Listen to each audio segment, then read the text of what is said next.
This video, if you're a guy, this video only works primarily, one, if you're attractive, right? Let's just put it out the way.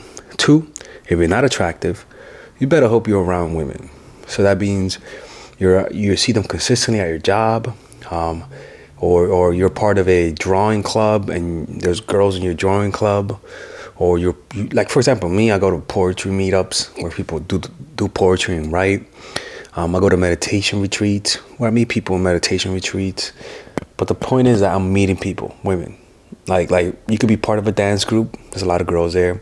But if you're like at a football club, like a American football club, you're not gonna find women there. You gotta do things where you see them every other week or every day, or they know you by your name, and they say, "Oh, he's like this, he's like that," right? Because if you want to be able to do this without having the social, meeting them in a social, safe context, then you have to be really attractive, right? Now, another thing that you could do to make sure that this applies to you is making sure that you're good at something and making sure that the group you're in likes what you're good at. So let's just say you're a good artist, as for example, but amongst my peers, I'm average. So if I'm an artist, I'll be a big fish in a small bowl. I'll go to where most artists, painters, there's no painters. Maybe I play the drums, so I'll go to jamming sessions, right? And I play the drums there, but then they also know me as a painter, right? And that's actually a cool thing. Or I go to a poetry club and I don't do poetry, I draw, right? And they don't mind that, right? And that makes you stand out. Or I'm a great speaker. So when I go to poetry clubs, I have really good stories. I've gotten standing ovations for like a few of them. But yeah, seriously. But the point is that you can't be a fat, out of shape dude who's boring and who's only meeting people online. That's not gonna work. You're asking for it, all right? Get in shape, lose weight if you're a dude. Stop being broke, right? Surround yourself around women and don't be a creep. Don't hit on every girl that you meet. Let them hit on you, and if you apply this, what I'm about to tell you, everything could go well, all right? So let's begin with the video. So then I teach them these strategies, these tactics, these games, so that they could, with their eyes, see that yes, they do like you. You could get them to chase, but the truth of the matter is that those strategies, they get superficial results. Because if somebody likes you, you don't have to apply these games. And if you do have to apply these games, it's because you fucked up somehow. I'll say this, the way that guys fucked up the most is that they hit on girls. Don't hit on women. Honestly, don't hit on women. Don't ever let other people see you hitting on someone. Just don't let them hit on you. If they like you, they'll hit on you. You're like, oh, but what do I do? You see, that's your desperateness. Don't hit on them. Let them hit on you. Stop talking so much. Stop trying to be the center of attention. Just have a relaxed, open body language. Take up space. Smile. Be polite. Just take up space when you sit, right? And as long as you don't come across as a goofball, and as long as you give an air of being chilled and a relaxed person, you're going to give off a masculine energy. It's just that simple. You're just going to give it off, right? And as long as you do that and you do what I say in this video, that's all you need. You were too needy. And so for a moment, you made them you made them need space from you. You know what I'm saying? It's almost like when your parents are too overbearing and you need space and they don't give it to you. But then your parents all of a sudden realize they need to give you space, and so they give you space, and all of a sudden you're calm and now you talk to them. That space is a strategy. But if your parents would have not been so overbearing, which is what I actually teach, then you would have not had to apply space. Because these strategies are really meant to help men and women, because it goes with both sexes, not take you for granted. Like that, it all comes down to that. It's not letting people take you for granted. And so you give them that space so that they don't take you for granted, right? So with that being said, these strategies are like, the things I teach are games per se, but they're not really. The thing is that I get more specific and more detailed when people just want it under every circumstance, you know. And so then I'll be like, so for example, if you get coached by me, which you can purchase in the description down below, one-on-one coaching. I actually have monthly coaching, which is coach in the pocket. So for $2,500 a month, you can have me 24/7 on the phone, like 24/7, right? So if you're going through a situation and you feel like you need someone to be there for you, hold you by the hand, to give you advice in the moment, right? Then that's like the perfect one for you. Or you go work with me one-on-one. All of those sessions are private, right? So click on the description down below to purchase, to get access to Coach in the Pocket. When I coach clients, they'll tell me these stories, and I can tell they want me. For example, they were like, yeah, my boyfriend cheated on me with my sister, but he's a nice guy, he's a great guy. And I'm like, oh shit. In my mind, I'm like, okay, now they're starting to sugarcoat the person. Or a guy will call me and she's like, I'm dating a girl, and like, it's not Tyrone. I'm dating a girl, yeah, she stopped calling me, she stopped hitting me up, but she fucking worked at me the other day. So how do I know if she likes me? How do I make her like me? And I'm like, oh, okay, this guy really he wants to hear what he wants to hear. So what I usually do is I tell them, leave. But then the other advice that I say is the toxic shit. I'm like, look, you gotta leave, but if you're being hard-headed, then this is what you gotta do. Boom, right? But I always tell them, the results you're gonna get are gonna be temporary. They're gonna be temporary because all you're gonna be doing is hurting their ego, and once they recover, they're gonna leave you. Or you're gonna continue the relationship with these types of games, and I don't think you want that. But let's talk about how to actually make somebody chase without playing games. And don't forget, we're having a seminar in New York City, in London, at the end of the year. Click on the description down below to purchase tickets. It's about nonverbal communication, how to communicate value non-verbally. It's really gonna be fun, and how to stop sending weaknesses through your nonverbal cues. You guys can purchase tickets online to attend via Zoom or in person. It's gonna be at the end of July in London, all right? And don't forget, pre-order my course, The Emotional Mastery. It's a 6 to 8 week course about mindfulness, how to apply mindfulness and presence into your life in order to improve your social life, to improve your emotional life, to improve your dating life, to improve just every aspect of life. In fact, the more you meditate, the less sleep you'll need. So all you workaholics out there, you guys want to check that course out. Look, the point of it is to not play games at the end of the day, right? Is to have standards and stick to it. Know what you will and will not accept.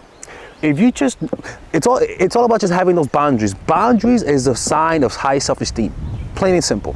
And if you have healthy boundaries, and you stick to those healthy boundaries, you're not gonna have to play games, because the people who like you will stay, and the people who won't like you will not want to respect those boundaries. And it's as simple as that. It's as simple as that. Some people will not want to respect your boundaries, and what that says is not that the strategy didn't work. It's just that they don't value you. That's what that means. They don't value you. But if you hold your standards, if you hold your boundaries, and they respect it, it means they like you. It means they value you. Plain and simple. It's that simple. It's that simple. I had a girl cancel on me twice, right? And twice in a row before meeting her. And I felt generous. So I was like, you know what, let's give it another try. But I had to cancel that day, actually. It wasn't even a game, people. I had to come to the retreat. Literally had to come to the retreat. Silent retreat. And she was like, oh, hell no, motherfucker, don't you ever do that to me. I'm like, did you just cancel twice on me, bitch? Like, what are you... And she was like, no, you're not gonna do that to me. I'm like, but didn't you just do that? And she blocked me. I'm like, oh my God, holy fuck. Some people, it's crazy. Like, some people are legit crazy. It's like rules for me, but not for rules for thee, but not for me, right? Have those boundaries. So how do you develop those boundaries? Just think in your life, right? What are the things in your life that you found disrespectful? That in hindsight you say, you know what, it was disrespectful, but it's not worthy of leaving them, right? Everyone has that. And then find out what are the things that you will not accept. It's like a job, right? With policies. There's a 3-strike rule. That they have clear policies. You do this, you get this much suspension. You do this, this happens. They have a moral clause. If you're late 3 times, you're fired, and etc. Right? And so, what you want to do is in fact write those things down. What are the things you will or will not accept? And for everyone, it's an individual thing. For example, if a girl screamed, one time I had a girl, like, she threw her phone at me, and she was playing around, but she threw her phone in my face. She thought that was a fucking joke. And when she did that, I was like, What the hell is your problem? Don't you ever do that to me ever again. Don't you ever do that to me ever again. She's like, oh, my fault. I'm like, I don't know who you date, but don't ever throw that to me again. And I got cold with her.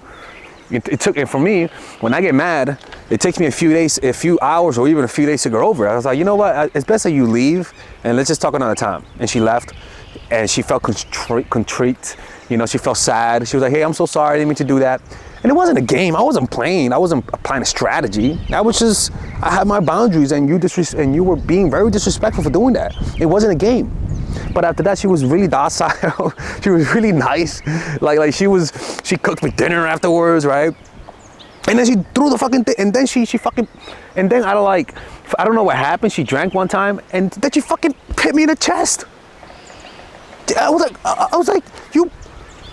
I didn't say anything. I was like, get out.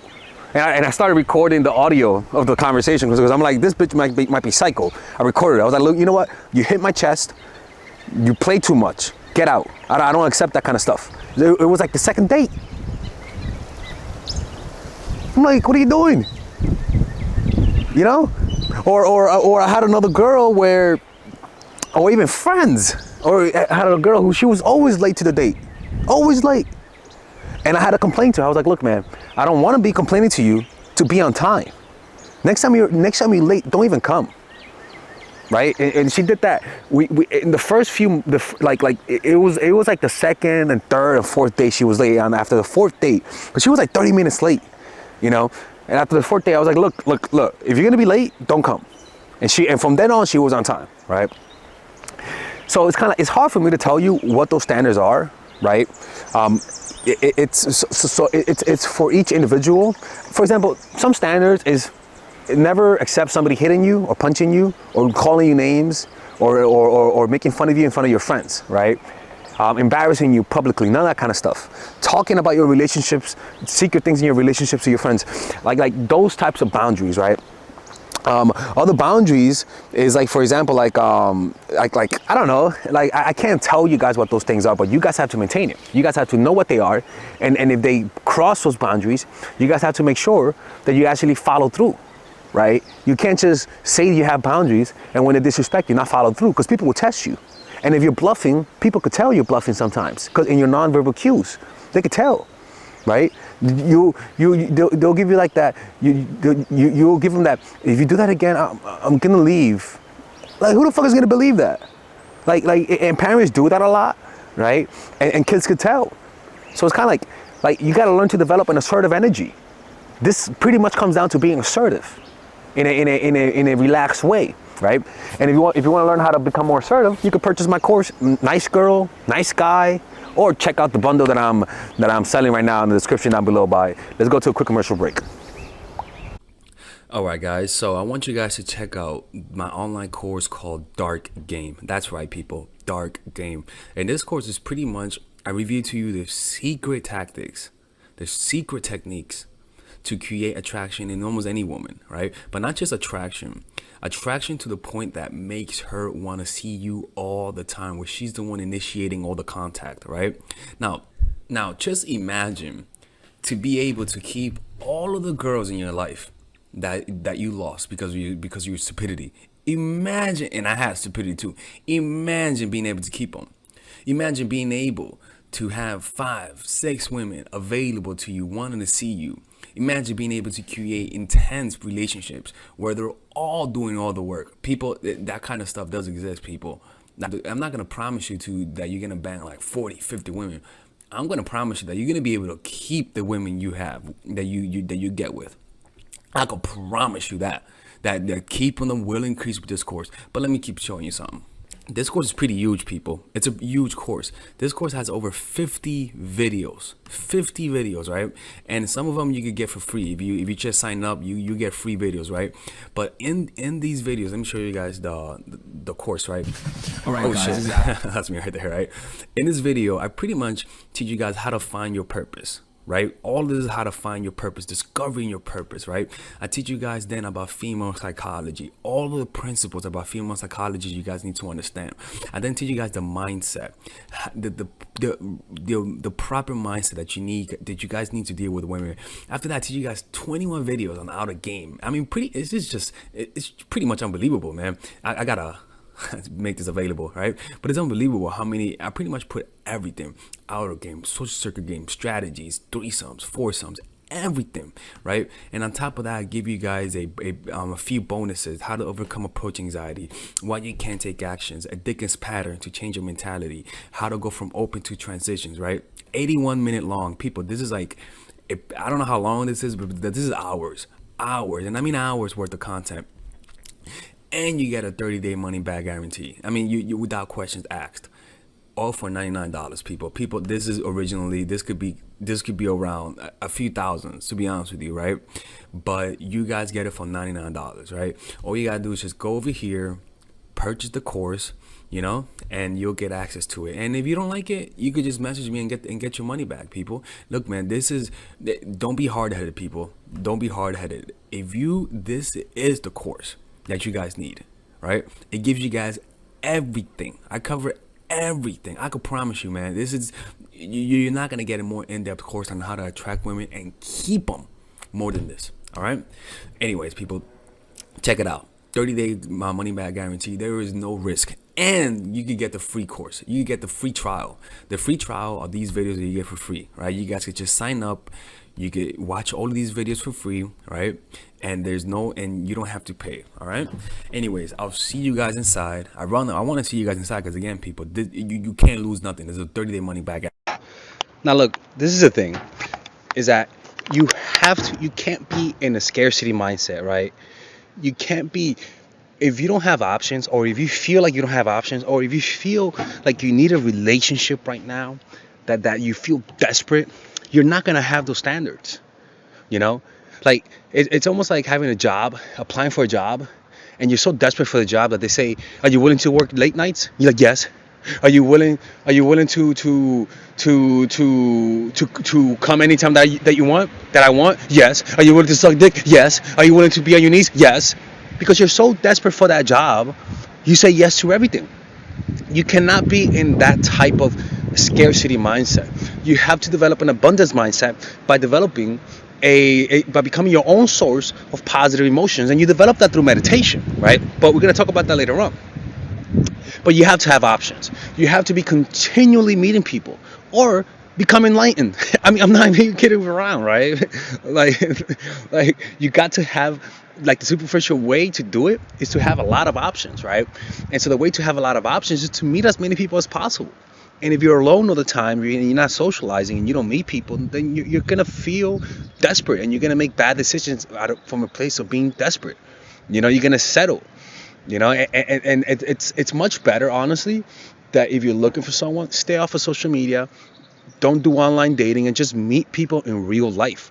Meeting people in real life increases the likelihood you're going to meet someone better, right? And also, meeting people through your friends is way better than meeting people through online. But what I'm trying to tell you is that you can't be in a desperate state of wanting a relationship right now. And if you feel that desperate state, then you need to calm the hell down. Because when you have these types of standards, it'll marinate your nonverbal cues. Your nonverbal cues is going to give away your high self-esteem. Your nonverbal cues, you being willing to walk away, will show in your face. Just like anxiety, you can see anxiety in the face. Just like desperateness, you can see in the face. You can also see confidence and willingness to walk away in the face. And that creates an attractive aura that actually makes people gravitate towards you. So let's continue talking about this. Okay, so how do you develop the emotional strength to be able to stand up for yourself, right? One, you develop emotional stability through meditation, right? The more you meditate, the stronger you are in applying these strategies. And one of the ways that you guys can do is just practice meditation on a daily basis. If you struggle meditating, because what meditation will do is it'll decrease the intensity of emotions, which is your fear of confrontation, and it'll decrease the length of that fear. So it'll decrease the intensity, and it'll decrease how long you feel those emotions. So something you want to do is probably have a 5-minute meditation practice. Every day you meditate for 5 minutes in the morning or at night, just to get a taste. After a few weeks of doing that, you'll notice that you're more relaxed, but that's not enough. You're only scratching the surface of the benefits of meditation. Other things that you guys can do is actually the best way to do it is one, do it in a group. In a group, humans are social animals. When you do things in a group, you start acting out of character in a positive and a negative way. In a negative way, you might do drugs. In a positive way, you might meditate for longer periods of time, right? So something that you could do is join an ashram, join a meditation center where they meditate for like an hour or so. Go to a Buddhist temple where they meditate. When you meditate with people, you meditate longer, or go to a meditation retreat. It'll increase your capacity of meditation. For example, the first time I went to a 3-hour meditation session at a Zen Buddhist temple, I meditated for like 2.5 hours, not 3 hours, but 2.5 hours. And before that, I remember I could meditate for like 20 minutes and I have a problem. And you know, it was decent, but I couldn't go any longer than that without struggling. After that 3-hour meditation, I was able to meditate for like 35, 40 minutes without a problem. I stopped going and then I went back to like 25 minutes. But the point is my capacity to meditate increased, right? So going to meditation sessions with groups of people, or yoga, which is a meditation, will increase your capacity to meditate. If you struggle meditating for a long time, you could just meditate for 5 minutes. Don't put a timer. Don't put an alarm. Put a timer, like 1, 2, 3, 4, 5, and see if you see 5 minutes. Okay, can I do another 5 minutes? And if you can do another 5 minutes, do it another 5 minutes. And if you're tired, walk in a meditative way for 5 minutes, and that is meditation. Go back another 5 minutes and just keep switching. Meditate standing, meditate sitting, meditate laying back. You keep switching it up to keep it entertaining, right? You walk, you even take a 5-minute break and then you go back for another minute. But the point is, you want to increase your capacity to meditate, because the longer you meditate, the deeper the benefits, right? So increase your capacity to meditate will increase your capacity to deal with intense emotion, because what you're really doing is you're controlling your emotions. What used to stress you out, which is like a 20-minute meditation, now doesn't stress you out. What's really happening on the inside is that now your body is learning how to handle stress. That's all that's really happening. Or another way to be able to gain the emotional strength is just to develop compassion. Being able to understand the suffering of people, being able to have compassion and feel the suffering of the world, exposing yourself to helping people who are in trouble, and feeling the compassion will actually increase your capacity to handle strong emotions. Literally, the Buddha even said that, right? When the Buddha saw the suffering, because he was a rich kid, when he saw the suffering, he gained an intense desire to become more enlightened. Seeing suffering and feeling the suffering of other people increases your capacity to feel and actually deal with suffering in a positive way, right? So what you guys can do is, when you meditate, tell people in your life that you love them in your mind. Feel love for them. Imagine all of the people who are hurting in the world and feel immense compassion. You know that commercial, "In the eyes of the angel." Imagine that you're in that fucking commercial, that guilt trip. Imagine that. By you increasing your capacity for compassion, it'll increase your capacity to deal with pain. It's plain and simple. In fact, it'll also decrease cravings. It'll also decrease addictions. Because by you feeling compassion for other people, you hence feel more self-love. And sometimes self-love is the most healing thing you could do for yourself and others, right? And that's how you do it. Look, man, these strategies are at the core of it, is all about having boundaries and standards. If you keep your standards, the guys who like you will chase. The guys who don't like you won't chase. It's like that girl yesterday from Udia, whatever her name is, from Fyodor Dostoevsky, the book. If you guys saw the last video, right, where she was poor, but the man was treating her like a piece of meat. She needed him, and he was trying to use his money to manipulate her, to have leverage. But because she had a healthy sense of pride, she has standards. She said, "You're not gonna treat me like a piece of meat. Even though I need your money, even though the family needs you, I have too much pride to stay with you." Sometimes having pride, sometimes having self-esteem, just pride is enough for you to make people chase. But the point is that when you make that decision, you got to make sure you follow through, or else you're gonna look like an idiot. And if you do that kind of stuff, and you say you're gonna leave and you don't leave, don't tell people you watch my channel, okay? Tell people you watch someone else's channel. I don't know. Anyways, if this video made any sense to you guys, hit the like button and subscribe to this channel, people. A lot of you guys are watching this video and you guys are not subscribed. You guys do not want me to close the channel, all right? Anyways, I'll see you guys in the next video. Attend my seminar in London. Purchase my courses. Seriously, like, look, these courses, I put a lot of thought into it. And honestly, a lot of these courses are meant to help me pay tuition, right? So, because I go to school for art. And after that, I'm gonna get my master's degree in psychology. Maybe go to Europe for that, or I don't know. But the point is, I use that money to learn more so I can teach you guys more. You know what I'm saying? Like, I don't just spend it willy-nilly, you know? And hopefully the quality of my videos reflects that reality, you know? Anyways, hope you guys enjoyed this video, man. I'll see you guys next time.